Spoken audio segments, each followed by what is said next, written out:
Vatana, fandaharana ara-pahasalamana, iresana mahakasika ny fahasalamana amin'ny lafiny rehetra sy ho an'ny sokajin'olona rehetra, ifampizaranana torohevitra mahasoa.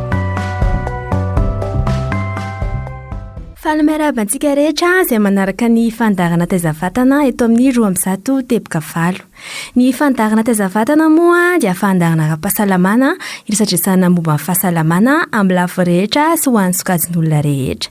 Herinandro vaovao moa no diavintsika ary loatra vaovao ihany koa no ampahafantarina anao amin'izany. Ka amin'izany indrindra no iresahana momba ny vehivavy bevoka mila manana toeram-pitsaboana izay iarahana amin'ny dokotera Rahantarsoa Vololoniaina avy ao amin'ny MSM. Ina moa izany dokotera no mety risika miseho amin'ny vehivavy anankiray raha hoe mitondra voaka izy dia tsy manatona ny toeram-pitsaboana? Ny vehivavy bevoka dia mila fanaraha-maso ara-dalàna. Ny antony anatonana ny toeram-pitsaboana dia isorohana indrindra ireo loza mety iseho eo amin'ny fotoanan'ny fiterahana. Izay zany tena antony anatonana ny toeram-pitsaboana mba isorohana ireo loza ireo izay maro dia maro tokoa na dia atao hoe efa nivonona tamin'ny fanaraha-maso ny voaka aza ny vehivavy bevoka. Ny mahasoa no ifampizarana. Volomaso matevina koloina amin'ny vavana dia izay indray no resantsika ao anatin'ny tapany faharoa ny fandaharana taiza-vatana dia ny mahasoa no ifampizarana izany.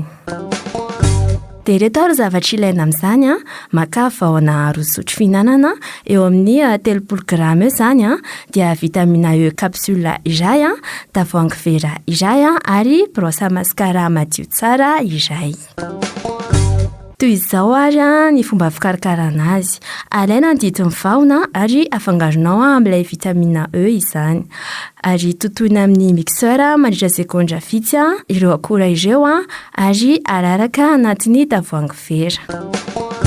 Toy izao kosa ary ny fomba fampiasanao azy.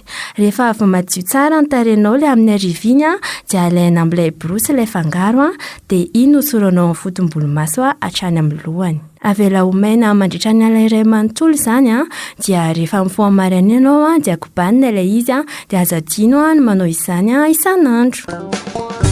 Dia izay indray ary aloha fandaharantsika tamin'ity androany ity dia manome fotoananao amin'ny rampitsondray mirary soa daholo.